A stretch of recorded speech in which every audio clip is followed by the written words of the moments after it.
What's going on, everybody? This is your host, Sean Johnson, the creator of Bench Minor Hockey, and welcome to episode number 11 of the Bench Minor Podcast, the hockey podcast that covers single A hockey news as well as stories from players and staff. And on today's episode, newly acquired goaltender for the Binghamton Black Bears, Mr. Chris Paulin. How's it going, buddy? Good. How are you? Oh, not too bad. Living the dream in North Carolina, where you Yeah. just left, I guess. Yeah. Looking good in green, though. Thanks, man. Yeah, it's my new hoodie here, so not bad. Yeah, I see that. So, Yeah. for those that may not know you, I mean, for those that have been around the Fed for a while, we know who you are. You've been in the league for a bit now. We have some new teams, so we got new fans coming from Motor City, from Biloxi. Um, why don't you start by telling them a little bit about yourself? A little bit about myself. Well, yeah, like you said, I've been around for a while. Time's moving here, so it's kind of. I think I'm on year 7 now. So, and I was with you my very first in Watertown. So that would have been back in the what was that 16-17 season? 16, 17, yeah. Yeah, time's moving. So yeah, I Yes, played sir. there to start, and then I went to Winston-Salem, played a year with the Thunderbirds, their inaugural season. I played 2 years in Port Huron after that. Came back to Winston, played the following 2 years, and I'm in Binghamton now. So I'm originally from Buffalo, New York area. I live in Rochester now. That's where I live with my girlfriend Kara. Uh, I played Niagara University before turning pro and loved every second of it. Great school, great group of guys. So that's about it. Yeah, I'm excited for my time in Binghamton and hopefully to get to know the fans there as well. Absolutely. I know a lot of them are psyched to have you there. A lot of familiar faces for you too. I mean, Kyle Powell's there, and Jurich, and I Yeah. know Yatesy's there. So Oh yeah. a lot of familiar faces for you there too. Yeah. A big reason why I wanted to be in Binghamton, those guys. So I'm really excited to play with them. Right. Absolutely.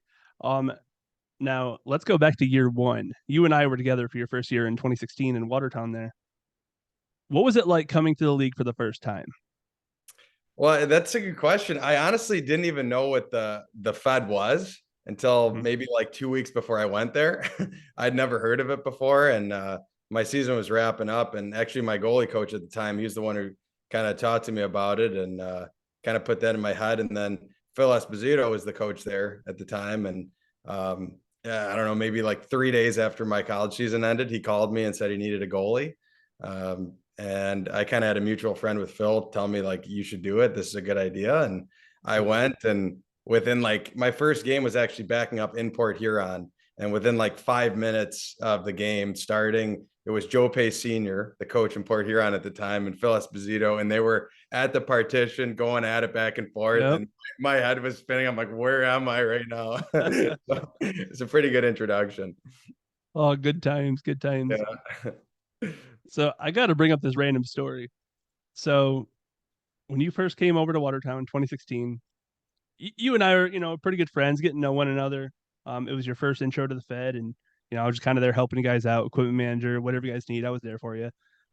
Around Christmas time, I don't know if you remember this or not, but you gave me a Christmas card, and in this card, like you wrote like this like heartfelt message, and I don't know what it said exactly, but it's something along the lines of like, "Man, I really appreciate you. You do so much for the team. You do so much for me. You make this feel like home. Like, Yeah. thank you for being you, pretty much." And the only reason I bring that up is because I just found the card the other day, and I was like, I Okay. still have this card, Yeah. and it's around here somewhere, but I think I lost it again. Yeah. No, that was actually I do remember that. That was like the season ending card. Yeah. Because you were like when we finished the season, I gave you that card and yeah, Oh, it just wasn't Christmas. I could have swore I saw something oh, because Christmas I was related in on. college. I was in college still, so I wouldn't have been there for Christmas. That's I right. didn't yeah, I Maybe think it just was a holiday. Maybe you used it as a season-ending card because I'm pretty sure it looked like a Christmas card. it could have been, who knows, man. But yeah, I just you helped me out a lot and you treated me awesome. So I was really appreciative. So thanks again, buddy.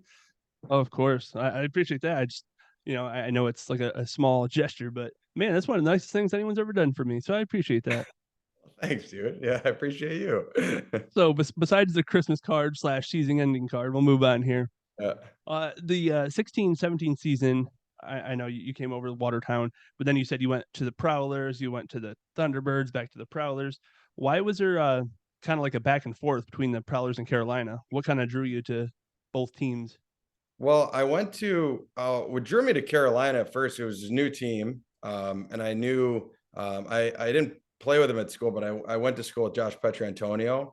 Mhm. So I kind of I'd obviously had met him before, and he and I are really good buddies now. But at the time, didn't really know him too well. But I shot him a message. I said, "Hey, my girlfriend's actually going to High Point, North Carolina for for grad school, Mhm. which is right by Winston Salem. So I'd love to play Yeah. there." And we ended up working out a trade with Watertown. I believe the coach was Kraswitz at the time. He traded Mhm. me to Winston. I played a year there. It was awesome. And then I started the next season in camp with Quad City. So I was there for a couple weeks. And then I got an opportunity. Dalton Jay, who I played with briefly in Carolina, he actually called me and said, "Man, we need you in Port Huron." And this was a few weeks into the season. I can't remember exactly, but I ended up signing in Port Huron for that next season. Played there for a couple of years with Joey Pace and Matt Graham. Loved those guys, and we had a Yeah. great time together. They treated me awesome too, so it was great. And then I just had an opportunity. I always liked Winston Salem, loved it. And I always knew if there's an opportunity to go back, I'd probably want to do that. And then that short COVID season, I was actually coming off of surgery at the time. I hadn't played yet, and there was an opportunity for Carolina needed a goalie, and I kind of asked for a trade to go back to Winston, and Mhm. that's what happened. I played that short COVID season there, and then I played last year there as well. And I consider Winston Salem like a second home. They're the boosters are amazing, the fans are awesome, so I love my time there for sure. Yeah, that is such a great city, a great hockey city. Yeah, it Like really even when I was with Watertown and we went there as visitors, like they treat you like kings. Like they're just such great people there. awesome people. I mean, and the supporters, they support you no matter what. I mean, some of the greatest people ever actually. I when I signed in Binghamton, obviously it takes a little bit for the paperwork to go through. So I didn't know Mhm. like the exact moment it was official, on like the website. I actually found out about it through a couple of Carolina fans that texted me. That's like Oh wow.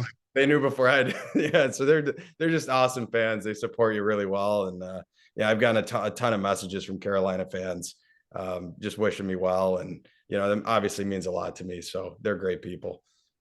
Right. Especially at this level of hockey too. Like fans are such like diehard fans. Like obviously they love their team, but they have a relationship with the players too. So it's like if you leave, they're still going to support you, you know? So definitely great that like, you got those messages and they're supportive of you there in bingo.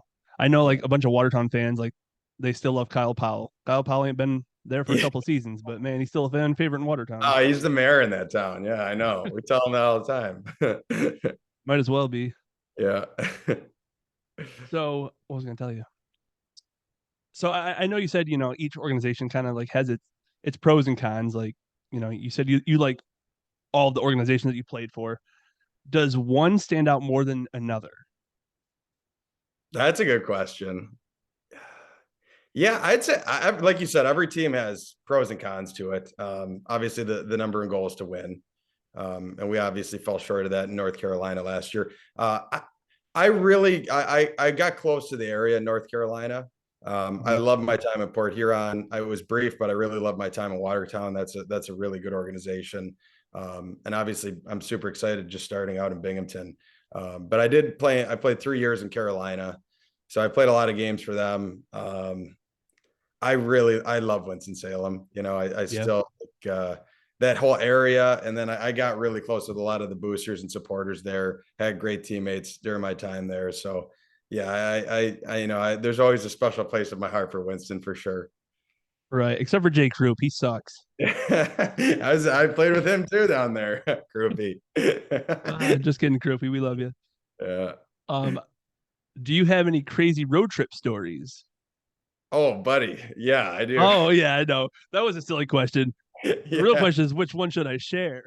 Which that's a good one because man, this there's been a lot of good ones. I'd say there's a couple that stood out to me. There's one actually they both were in Carolina, I guess. My first year in Carolina, so the first year of the Thunderbirds, it was in 17-18 season.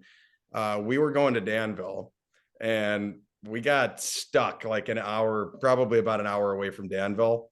And day of the game, like we're kind of like, oh shoot, I don't know if we're gonna make it in time, And we're Are at we a talking truck. about like stuck in snow, or are we talking about like stuck in traffic? What are we talking about The here? bus went down. The bus went down. Ah, Yeah, I mean, and you then it's know people are gonna come with the jokes now, right? yeah, so the bus goes down. We're trying to figure out how to get there.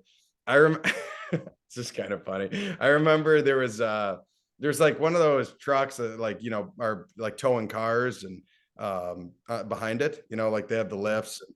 And I remember Andre Nietzsche at the time, loved the guy, a great coach. And he goes up to the truck driver and he's like, hey, can you tow us, an hour to Danville? And the guy's like, no, I can't tow a bus full of people to Danville.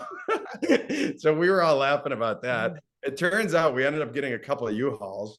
And I think it was, I want to say me, Michael Bunn, who I used to play with in Carolina, Seth Gustin, he played for the Birds and he played for Columbus as well.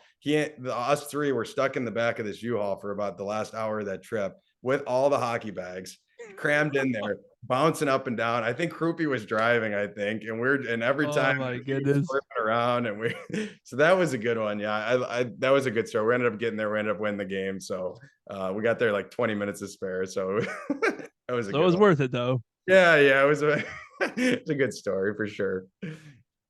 Right. And I know a lot of fans like hear these stories, they're like, oh my God, like this is crazy. But to us, I mean, it was like it's bonding moments. Like Yeah. I'm not saying you like it when the bus goes down, but like these are the moments you remember, you know? Yeah. Yeah, there's a bunch of them too. I mean, like last year even we had this pretty good one too. We had a game on the 26th, December 26th. So, Mhm. and it was 3 o'clock game in Port Huron. So we're in Winston. Coach gave the guys like some time off if they wanted it. So some guys that lived up north were just going to meet the boys at the game on the 26th. And then maybe there was like another half of us that were stayed in Winston, like, skated that week, try to get ready for the game. So I remember I came to the rink on the 25th, so Christmas morning, and I'm like, all right, gotta get a quick skate in, get the body ready. We'll hop on the bus, and let's try to win a game tomorrow. And I remember my coach Garrett Rutledge. He kind of like was looking at me, shaking his head. I'm like, this isn't good. What do you got? And he's like, we're taking vans. I'm like, we're doing what? So we're taking vans. So long story, and this is a long story, but long story short, there's about 11 or 12 of us still in Carolina. We hop in a couple of vans and we drive on Christmas Day to Port Huron and get there, in the middle of the night sometime. And then we played the afternoon game the next day. So, that was a pretty Oh, memorable, yeah. call it a bonding experience. But yeah, so, hey, at least they got to save money on a bus driver. So it all worked out. I guess so. Yeah. Every player in the Fed, I won't say every player, but many players in the Fed have been a bus driver at some point. Yeah, I got lucky for a while. I didn't have to do it for a while, but yeah, last year got me. Last year I was doing some driving, so I mean, it's not ideal, but I mean, it is what it is, man. Right. So I probably shouldn't be sharing this, but I don't care. It's my podcast. So my well, I don't say my craziest. Okay, this is my craziest road trip story. So we're in Watertown. We're going to Winston-Salem, ironically. And we get on the bus, good to go. We get like half an hour down the road. Our bus breaks down. Awesome, wonderful. So at the time, Don Kernan owned the Wolves. So he gets these two 15 passenger vans, send it North Carolina. We still needed more room. He's like, take my Lincoln Town car. I'm like, all right. So me, Kraz, I think it was Jurich, Lenartson. We all hop in this Lincoln Town car. It's got like 300,000 miles on it. Absolute wreck. You know what I mean? Of course, like me and Lenny take turns driving because, Jurich is too cool to drive. So he needed his beauty rest. And Graz kind of did the same thing, kind of just sat in the back, whatever. So me and Lenny take turns driving. We get like almost all the way there. Mind you, this is like from wintertime from Watertown to North Carolina. It's like, I don't know, like 14-hour drive. So we're exhausted at the end of our trip. We had like an hour to go. I think I was driving and I think I was sleeping the last hour of the trip. I don't even remember it. I like woke up around like some street with Salem. I was like, hey guys, I think we're here. So side note, nobody died. It was just a crazy moment. Yeah, those will happen in this league, man. They always get you. Yeah. even Kraz to this day, like he'll be like, "Hey, remember that time we rode at Lincoln Town?" I was like, "Yeah, Kraz, I remember. I drove most of the way." Well, it's funny because at the time it's pretty shitty. I'm not gonna lie, and boys aren't usually too thrilled about it. But like you said, year 2, 3 years later, guys kind of bond over that and have some good laughs over it. So honestly, when Yeah. I wasn't in Quad City long, but when I was there, like the most fun I had was there was probably 5 or 6 of us eating dinner at the rink, and we had all played at the Fed at one point, and we were just going around the circle, like sharing crazy travel stories. And when like someone would say one that you thought like, wow, that's the best story I've ever heard. And the next guy would top it and top it and top it. And that's the hardest I've ever laughed in my life. Like it turns out to be a pretty good time. Right when you think you've heard it all, someone else has another story. Yep, that's true, man. That's why I always joke around. Like I'm just glad that the Fed has buses. The buses break down. That's fine, whatever. I'm just glad the Fed does have airplanes, man. That stuff be dangerous. We'd have one Yeah. propeller going. Yeah, that wouldn't be as good, man. When Oh, those break down, it's you're in trouble. yes, sir. Yeah. So we're about 13. It depends on the team, but what, about 13, 14 games into the season? Where were you at the beginning of the season? So I actually at the end of last season, right before playoffs, I'd hurt my knee and I had to get surgery. Okay. It was actually I hurt my knee around December of last year, and then played on it. Got a couple cortisone shots and played through it until I couldn't anymore, and ended up having I had a meniscus issue in my knee, so Mhm. ended up having to get surgery at the end of last season. Um, I've had the surgery before. It's usually a pretty simple recovery. This particular time, I went through the summer and I was in an awful lot of pain. I was skating, but it was hard for me to do a lot of the stuff I, used to doing. Couldn't really run. So I kept telling the doctor, something did not go right here. Something's Mhm. wrong. Finally, I got him to do another MRI, and it showed that there's still a piece of the meniscus that was torn and stuck in the joint, just a small piece. But Mm. so I was playing on that through the summer, and it was very painful. So we got that taken care of right about the start of this season. That was maybe 7-ish weeks ago, 6, 7 weeks ago. Okay. And then when I was healthy, and cleared to play, I came to Binghamton and got a couple skates in, and then played my first game this past weekend. So it was really cool to be back out there. Right. Yeah. I'm going to talk about your performance in just a minute. I just want to ask you real quick too. At the beginning of the season, Watertown had your rights, correct? Yeah, yeah. Watertown had traded for me from Carolina during the summer. Yep. Right. Did you just not want to report to Watertown? Is that how, like, another reason why you kind of delayed it a little bit, or Yeah, what was kind so of the backstory to that one? I had no idea I was getting traded to Watertown. That came as a surprise to me. Um, Hmm. and then I got traded there. I knew my knee wasn't right at the time. I did communicate that to Watertown as well. Coachman, who's actually my teammate now, but Yeah. Yeah. yeah, coach, he traded for me, and I talked to him a lot. I talked to actually Curtis Mosley, the GM there, a lot, and they were both awesome. Like Yeah. they treated me really really well. They offered me everything I could have wanted for sure. Just with my whole situation with my knee, my personal life with my girlfriend, she has family in the towards Binghamton, so it just Hmm. seemed like it would work out better for me to be able to play in Binghamton if I was going to be up north. Um, Right. that's kind of what I communicated to Watertown as well. So it's unfortunate it didn't work out in Watertown, but those guys were awesome about it, and that's a first class organization, Watertown. So I just with my life situation worked out better in Binghamton. Right. Well, there's a reason why they got three championship banners hanging in that arena there. Yeah, So, no, they're great. They know what they're doing over there. So no, for sure. And I just kind of want to mention this to the fans too. Like, a lot of fans see this as like oh well, he didn't go to Watertown because there's something bad going on in Watertown, or whatever the case may be. yeah, Sometimes players get traded not because they have a bad performance, but because it betters the player situation. Like you just said, you're going to Binghamton because it works out best for you being near your right, girlfriend's family. right, yep, It's not yeah, because the team exactly, didn't want you, or it's not because you had a bad game. It's just yeah, it's best for you.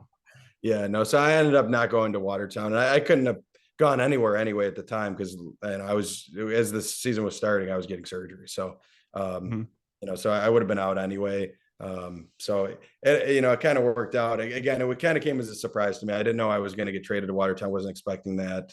Mhm. Never really had that communicated to me. So I just ended up calling Garrett one day over the summer, Garrett Rutledge, the coach in North Carolina, just to kind of see where we're at. And he said, your ears must have been ringing because I just traded you to Watertown. And I was like, you did? So, I mean, it was came as a surprise. Right. Now, I mean, I don't really know how to ask this properly, but let's say you reach out to Garrett before he made the trade. Would he have worked with Binghamton instead to kind of do like a more direct trade rather than get you to Watertown, Watertown get you to Binghamton? Yeah, so I know there's a lot of rumors that I heard and people asking me questions throughout the summer, but I definitely, like I said, I love Winston-Salem. There's a lot of great people that I've gotten close to there, and great teammates.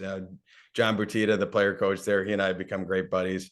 Um, but I wanted to go back to Carolina. When the summer had gotten far enough along, several months into the summer, I hadn't heard from Carolina. At that point, it was going to be very hard for me to make it work. And then if I wasn't going to play down there, I wanted to be playing close to home, ideally in Mm-hmm. Binghamton. Binghamton, for a lot of reasons, I thought was a great fit for me. And, you know, I thought they were going to trade me to Binghamton, and then, you know, Garrett traded me to Watertown instead, so Mm-hmm.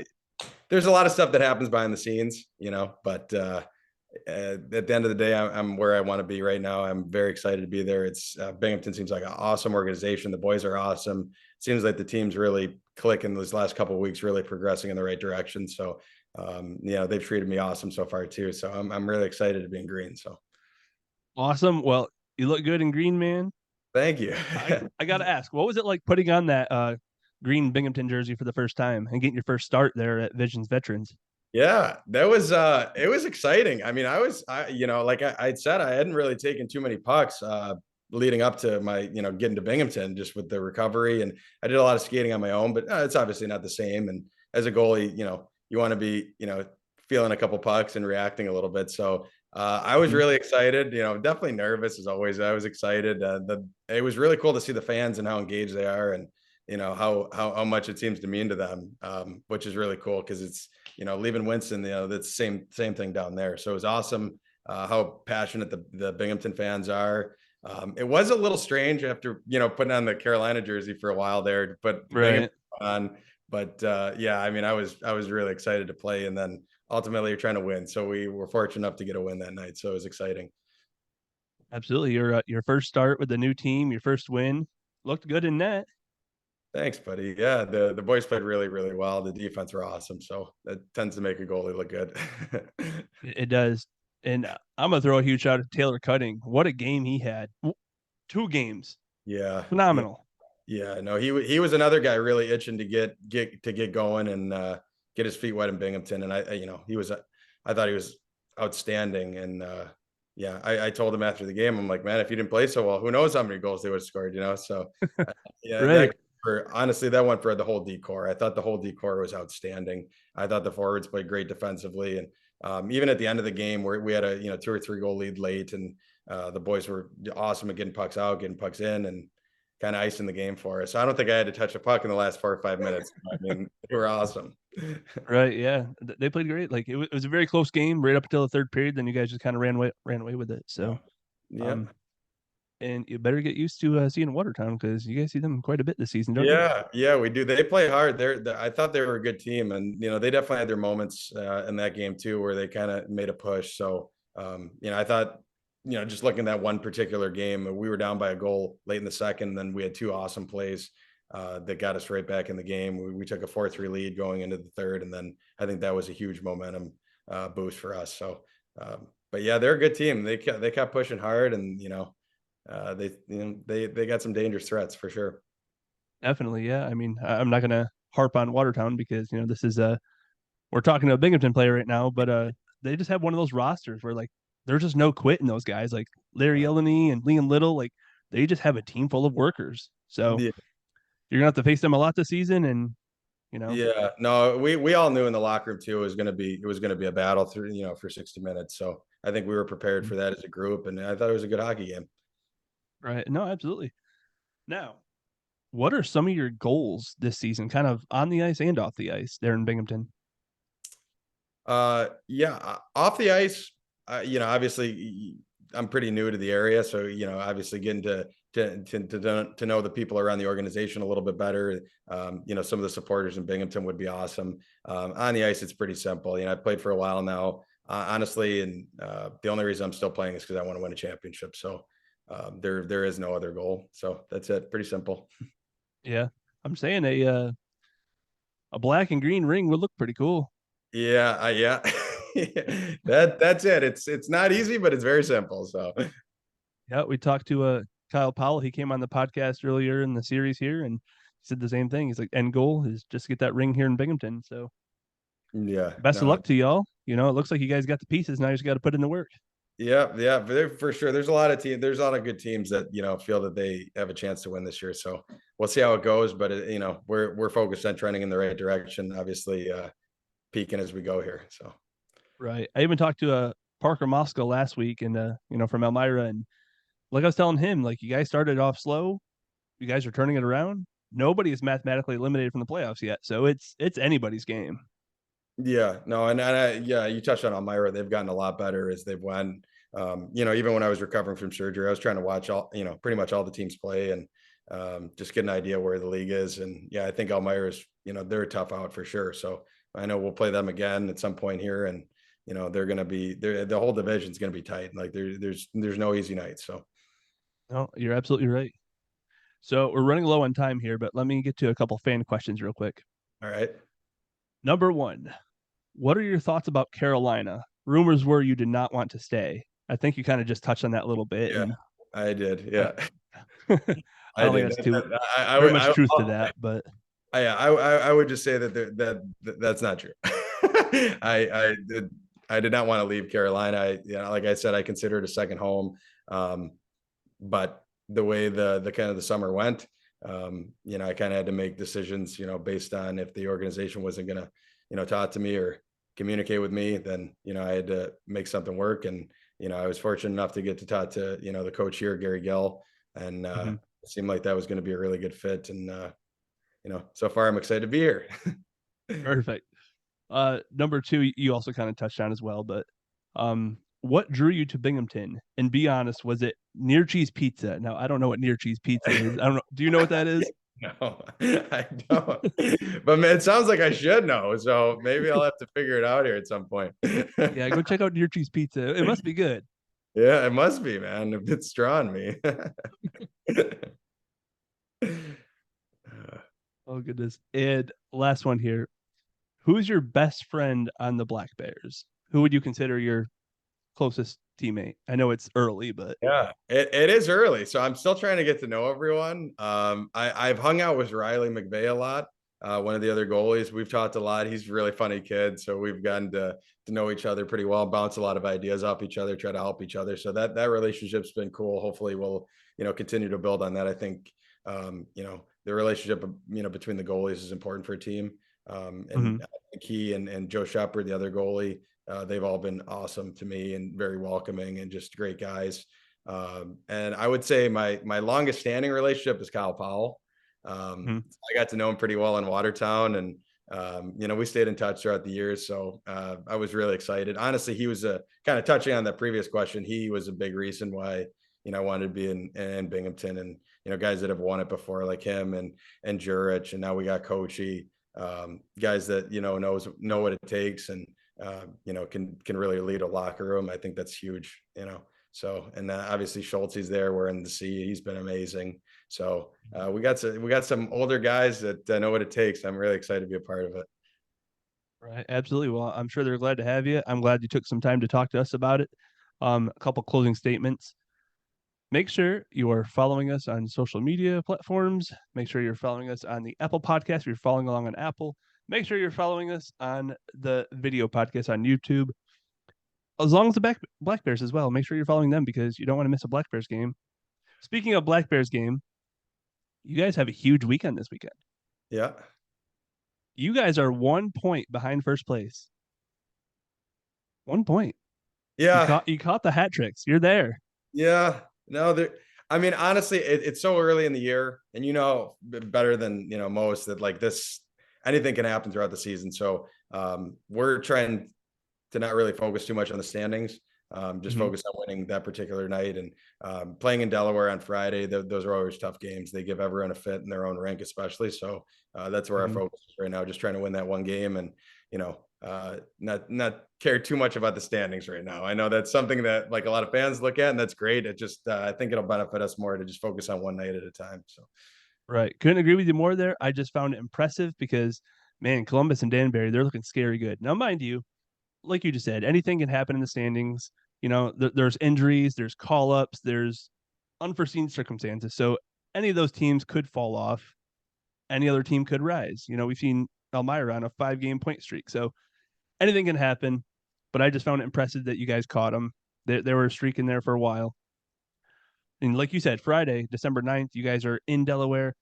Saturday, December 10th is a big night for you guys back at home with yep. your teddy bear toss. I guess you guys are trying to break some kind of record.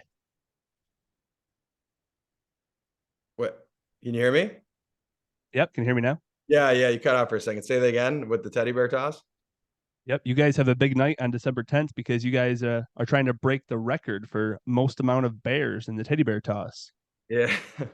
Yeah, it should be a really fun night. Every teddy bear toss I've been a part of has been really cool, and it seems like the fans really get into it too. So yeah, it'll be awesome, man. I'm excited for it.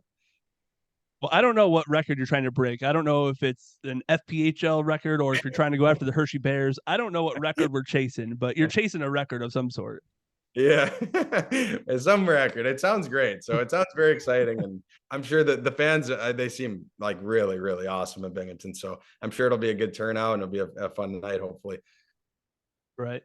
Well, that's all I got for you, buddy. I really appreciate you taking some time to talking with us. Thanks for having me on, man. It was a lot of fun. It was good to see you again. I'm glad Yeah, you of have my course. card. Yeah, it's been too long. I do have your card. It's funny because I found the card. I just saw it the other day, and now I don't know where I put it, but it's here somewhere. I'll find it. You'll find it. But we'll talk again soon, and best of luck to you, buddy, moving forward. Sounds good, man. Thank you for having me. Yep.